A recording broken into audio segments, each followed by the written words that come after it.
Halo Sobat Kincir, balik lagi dengan gua Nandika dan kali ini gua akan nge-review film Fajar Nugros terbaru berjudul Balada Si Roy. So, ini dia reviewnya. Apa sebenarnya tujuan gue dilahirkan? Apapun itu, gua harus curahin semua gelisah.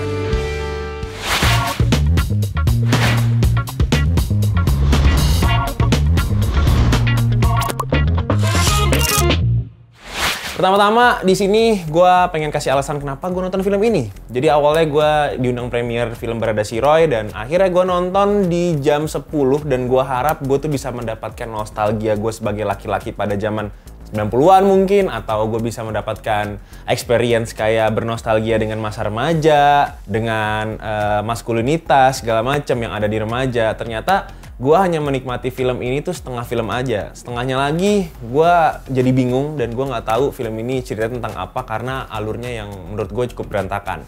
So, nanti gue akan kasih tahu kekurangan dan kelebihan dari film ini, tapi sebelum itu, film ini sebenarnya diadaptasi dari buku karya Gol Agong berjudul sama, Balada Si Roy. Nah, filmnya ini ada dua versi. Yang pertama versi festival, yang tayang di JAV. Yang kedua versi bioskop. Jadi gue nontonnya versi bioskop. Dan gue harap versi festivalnya harusnya lebih bagus daripada versi bioskopnya. Kalau versi festivalnya malah lebih jelek, bahaya sih.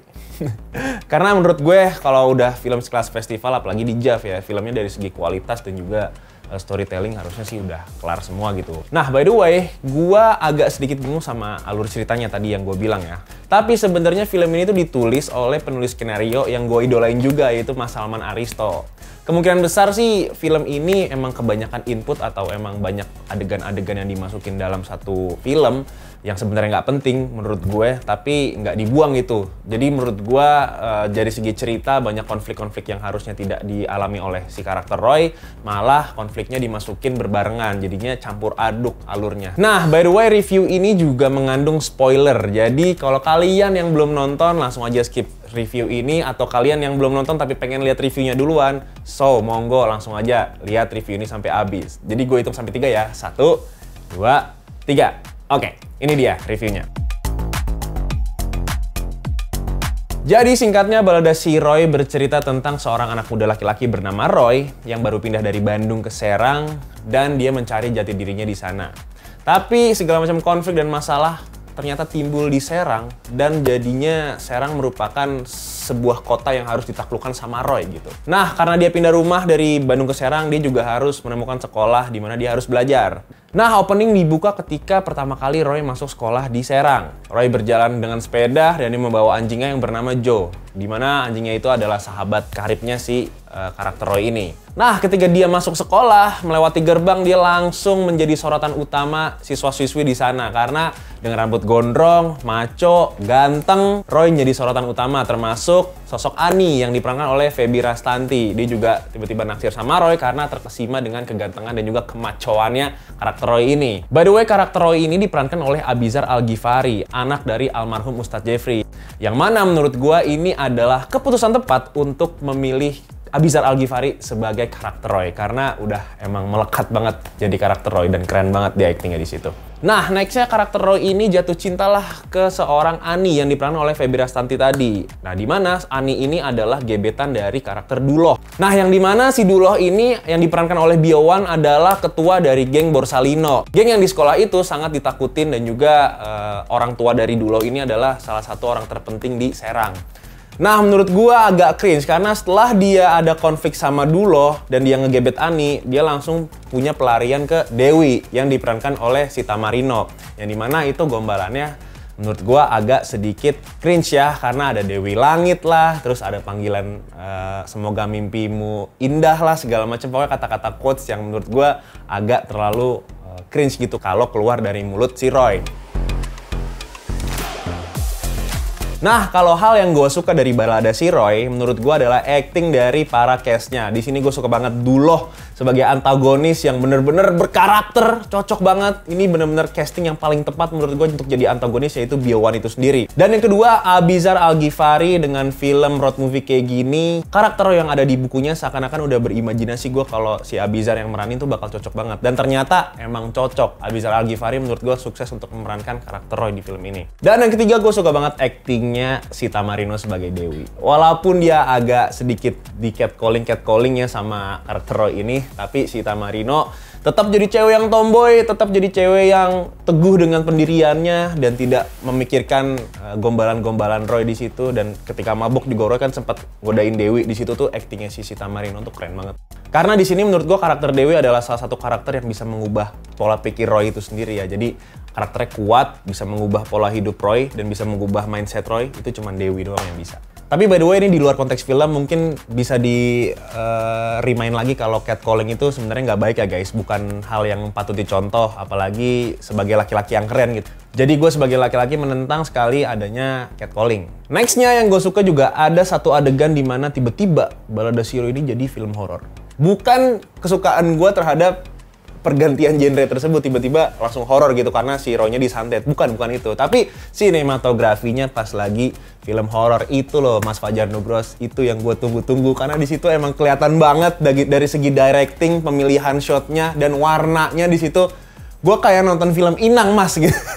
Tapi karena ada alur yang berantakan tadi, yang dimana ini jadi miss-nya sih. Jadi orang tuh nggak nikmatin adegan tersebut. Padahal visualnya bagus banget. Selanjutnya gue juga suka dengan make up yang konsisten dan menurut gue di sini sukses banget untuk menggambarkan karakter Roy yang nggak glowing amat, nggak ganteng-ganteng banget gitu, nggak bener-bener kayak artis Korea, tapi tetap kelihatan maco. Jadi di sini make upnya gue bisa acungin jempol lah untuk para make up artis yang bekerja di produksi Balada Si Roy. By the way, kalau gue masih bisa terima di setengah film ini, tapi selanjutnya ketika ada masalah love crush yang nggak selesai dari karakter si Roy ini, tiba-tiba langsung muncul Roy pengen jadi pembalap motor, ya. Terus tiba-tiba Roy belajar catur, terus tiba-tiba Roy disantet gitu ya. Jadi banyak banget konflik dan masalah yang tiba-tiba muncul dan harus diselesaikan. Jadi ada plot, terus dia harus menyelesaikan plot ini dengan subplot, terus subplot ini diselesaikan lagi dengan plot lainnya. Jadi menurut gue agak kebanyakan plot yang ditulis di Balada Si Roy ini. Jadi nggak fokus gitu ceritanya. Gue nggak tahu ya, Mas Salman Aristo mungkin banyak adegan yang diadaptasi dari novel gitu. Menurut gue harus ada yang diadaptasi lagi, harus ada yang dimodernisasi lagi dari segi adegan maupun dari segi cerita. Simpelnya, kalau gue ngelihat karakter Roy di film Balada Si Roy, gue langsung inget sama karakter Ali Topan dan juga Boy dari film Catatan Harian Si Boy. Ini bener-bener terinfluence sama karakter itu dan bentuk karakter dan juga stylenya menurut gue mirip-mirip lah. Jadi kalau menurut gue karakter Roy di film ini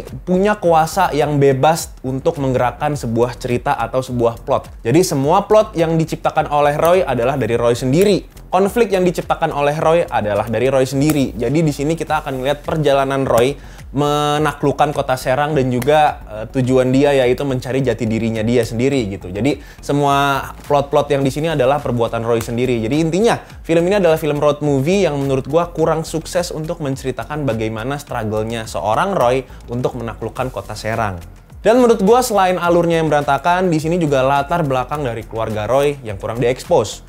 Emang ada sih sedikit flashback tentang keluarga Roy dan juga bapaknya, yang mana bapaknya Roy adalah seorang aktivis yang meninggal di Gunung Kerinci saat mendaki. Jadi kurangnya di sini menurut gue adalah kurang banyaknya penjelasan karakter Roy dan juga keluarganya. Karena di sini kalau menurut gue inti dari cerita dan makna film ini adalah gimana cara Roy menaklukkan kota Serang yang terkena nepotisme, dan yang dimana nepotisme tersebut terjadi di bapaknya, which is bapaknya adalah sosok yang pemberani, pemberontak, dan juga kritis. Nah, karena bapaknya mempunyai 3 karakter tersebut, turunlah ke Roy. Dan akhirnya, setengah film ke depannya, Roy mencoba menjadi seorang penulis-penerus bapaknya. Dan tulisan-tulisan tersebut diterbitkan di koran. Dan akhirnya, mayoritas penduduk Serang yang kenal sama Roy, jadi kesel sama Roy sendiri karena kritiknya terhadap kota Serang yang nggak begitu positif. Jadi kalau menurut gue, selain harus adanya alur yang terstruktur, Balada Si Roy juga memerlukan sedikit penambahan atau penjelasan tentang latar belakang keluarga si Roy. Atau mungkin di film keduanya nanti bakal dijelasin, gue juga nggak tahu. Nah itu dia overall menurut gua, Balada Si Roy ini tetap punya alur cerita yang cukup berantakan, terus penjelasan karakternya juga nggak dalam-dalam banget.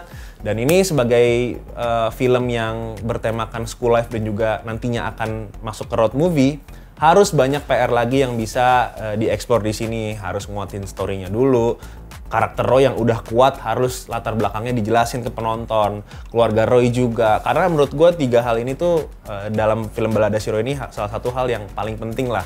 Karena nanti gue berekspektasi tinggi terhadap road movie-nya, terhadap next-nya. Karena di sini gue ngeliat Roy berpetualang, gue jadi inget film Into the Wild gitu ya. Jadi berpetualang dengan maskulinitas dia, dengan hobi dia, dengan motornya, dengan kesukaan dia terhadap novel. Jadi kalau menurut gue ini adalah cerita yang unik dan bakal menghibur kaum laki-laki yang pengen maco gitu. Tapi seenggaknya film ini punya visual yang bagus dan aktingnya keren. So, gue akan kasih rating 6/10 untuk film Balada si Roy. Kalau kalian yang udah nonton, coba tulis kolom komentar. Kalau kalian yang belum nonton, ekspektasi kalian terhadap film ini seperti apa? So, itu dia review dari gue Nandika. Nextnya kita akan review film apa? Tulis kolom komentar. See you in the next video guys. Bye.